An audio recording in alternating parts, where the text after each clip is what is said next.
Hello, welcome to Computer Networks online lecture series. Myself Reema Rawal from LG Institute of Engineering and Technology in the Department of Electronics and Communication.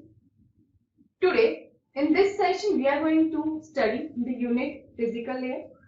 In this unit, we have seen the public switch telephone network, that is PSTN, in the previous session.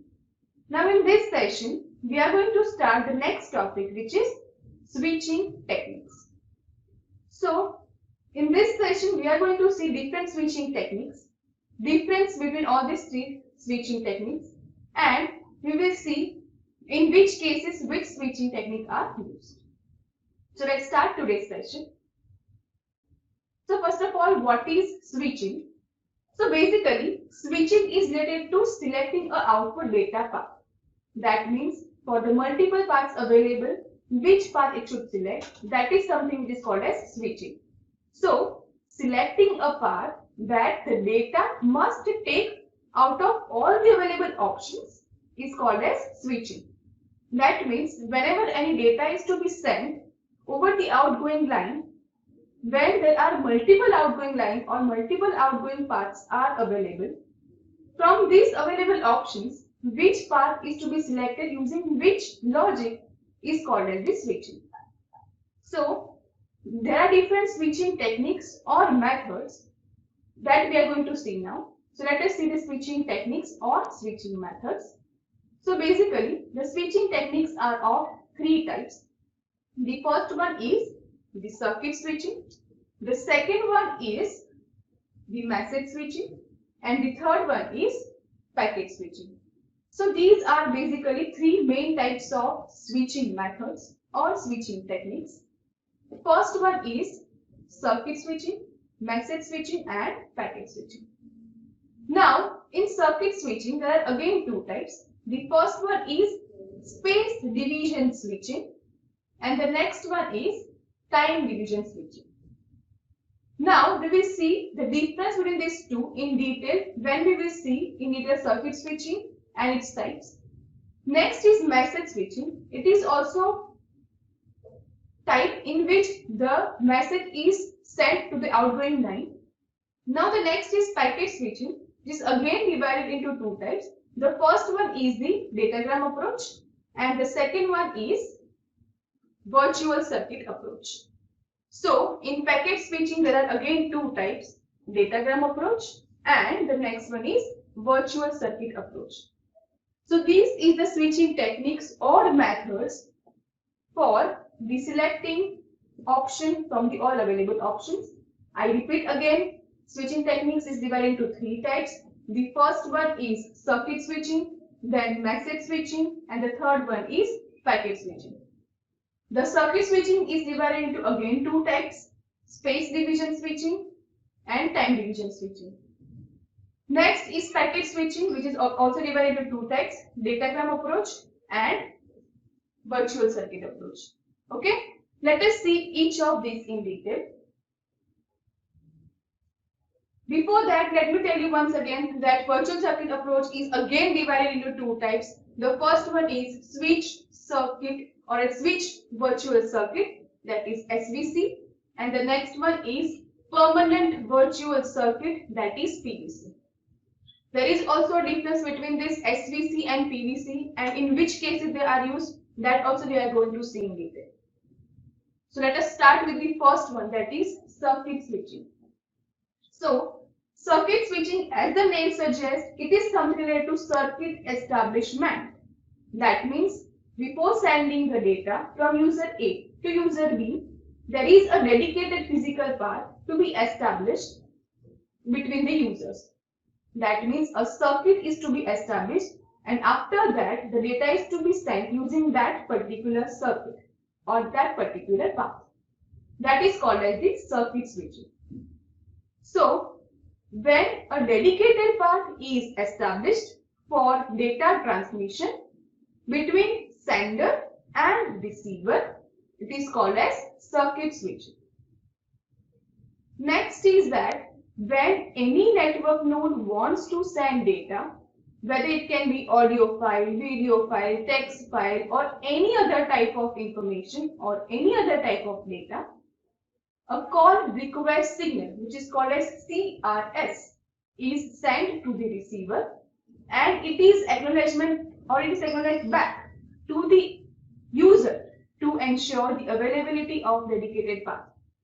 And this dedicated path is then used to send the data. That means to establish a circuit, a user or the sender will send the CRS, that is call request signal, to the receiver. If the receiver is ready or if the path is available, the receiver will give the acknowledgement back to the user, which shows the availability of the path. And once it is received that the dedicated path is available, the data is sent using that dedicated path or that circuit. Okay? Here the communication through circuit switching has three phases. The first one is circuit establishment. That means establishing a circuit using which the data is to be sent. The second one is data transfer. That means once the circuit is established, the data is to be transferred using that channel or that path. And once the data is transferred, then the last stage comes, which is the circuit disconnect stage. Okay, so these are all the three stages or phases or stages using the circuit switching. I repeat, the circuit switching has three phases. First one is circuit establishment, then data transfer, and the last one is circuit disconnect. Here the circuit disconnect phase is also important because now it is to be indicated that this particular phase or circuit is available for another data transmission. Okay, this is how circuit switching works. Next is the diagram of circuit switching. Here the user A is sending the data to user B, and it has multiple paths available. That means you can see over here S1 to S2 to S3, S1 to S2 to S4 to S6, it can send the data to the B. Likewise S1, S3, S5, S6 to the B, and also the midway paths are available. Now in circuit switching we have seen that there are another classifications. First one is space division switching. So now what is space division switching? So if the coded values are transferred during the same time interval from the input to the output, this technique is called as the space division switching. That means here the time gap or time interval is almost zero. That means input to output time interval are same. That is called as space division switching. Next one over here is time division switching. So now what is time division switching? So if the values are stored and transferred to the output at a late time interval, or else you can say at a different time interval, so the input to the output, this technique is called as time division switching. So the main difference between space division switching and time division switching is that in space division switching, input to output time interval is same, or as you can say zero time interval gap, or in the time division switching, the input to output time interval is different, output is at a late time interval. Okay. Now let's move to the next, that is message switching. So now what is message switching? So this switching technique is used when there is no physical path is to be established. That means if I have any message to be sent, I have any output path, I can send it through it. It is established in advance. That means the path is established in advance between the sender and the receiver according to the message requirement. That's why it is called as message switching. Here, instead of establishing a physical path, when the sender has a block of data that is a message to be sent, it is stored in the first switching office, that is a router, and then it is forwarded one hop at a time. So each block is received in its entirely, inspected for errors, and then retransmitted. This is how a message switching works. A network using this technique is called as store and forward network. Why it is called as store and forward network? As the name suggests, it stores the packets or message in a particular router and then it forwards or passes to the different network using that path when it is available. That's why it is called as the store and forward network. So here the message switching diagram is indicated to you.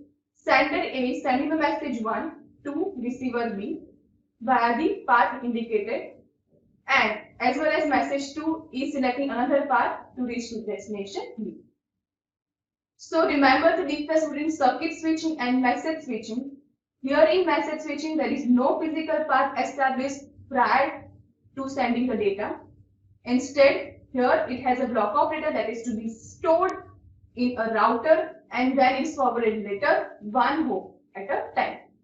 Or as you can say, one jump to the one jump. Okay. Next is packet switching. Now, what is packet switching?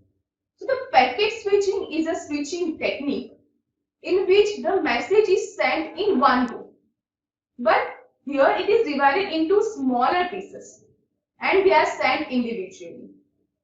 So the message here splits into smaller pieces known as packets, and packets are given a unique number to identify their order at the receiving end. That means whenever there are multiple packets or multiple segments arrived at the user side or it's at the destination or receiver side, how it can identify the order? So this order can be identified using the unique number given to each packets or each pieces. Okay. Here the diagram of packet switching is indicated. As you can see here, packet numbers are indicated 1, 4, 3 likewise. Here 2, 4, 3, 1. As the packets arrive in this, it will have the numbers associated with it, using which it can identify the order of the packet and it can rearrange it in the particular order as it has been sent. Okay. Now, the approaches of packet switching, as we have seen, there are two approaches of packet switching. First one is datagram packet switching and the second one is virtual circuit switching. So let us see the first one, datagram packet switching. So it is a packet switching technology in which packet is known as a datagram is considered as an independent entity. Here each packet contains the information about the destination and switch uses this information to forward the packet to the correct destination. That's why this approach is called as datagram packet switching approach. Okay. Next is virtual circuit switching. So, in case of virtual circuit switching, a pre-planned route is established before the messages are sent. Next is call request and call accept packets are used to establish a connection between sender and receiver. That's why it is called as connection oriented switching. So the basic difference between these two approaches is that you can call datagram packet switching as connection-less switching and you can call virtual circuit switching as connection-oriented switching, because here the virtual circuit is established before sending the data or messages. Okay, so these are the two approaches of packet switching. Now, let us see here in this diagram how the call request signal is sent and how the message is responded. Here, as you can see, there are sender A and receiver B. Okay. Sender A wants to send the data to the receiver. It will send the CRS, that is call request signal, to the receiver B. If the receiver B is ready to accept the signal, it will send the call accept signal to the sender. Now, if call accept signal or acknowledgement is received at the sender side, it will start sending the data, and here now the data transfer procedure is done. If the data is received correctly, the receiver will send the acknowledgement signal back to the sender. That means now the entire data is received correctly, and after this acknowledgement, the sender will send a clear command which will make the channel now available for another users. That means here the call is disconnected. Now, let us see the advantages of packet switching. So, the first biggest advantage of packet switching is that it is cost effective. That means, unlike circuit switching, there is no dedicated physical path is to be established for a particular sender and receiver. Here, from all the available paths, any packets can travel through it. That's why it is cost effective. Channel utilization is done in an effective way. Next is, it is reliable. And last one is, it is efficient, as we have numbered the particular packets and we can receive it correctly in order at the receiver side. Now let us see timing of events in all of this switching. The first one here, the figure A indicates the circuit switching. Second figure B indicates over here is method switching, and the third one over here is indicating the packet switching. Okay, so here in circuit switching, as you can see, CRS is given, that is call request signal is given, and here the time spent for hunting an outgoing trunk is done, because it will see whether the path is available or not, and if it is available, then it will assign to the user. So here the call accept signal is done. After that, the data transfer procedure is done, and this is how the data transfer takes place using circuit switching. Next is message switching. In message switching, there are two types of delays which are present. The first one is propagation delay, and the second one is queuing delay. Okay, so these are the two different delays present in this message switching. Okay, and the last one is packet switching. Any packet can travel through any of the paths available. Alright, these are the references for this particular presentation. You can refer the GPU code 3161007 for computer networks, and these are the other websites. Thank you for listening.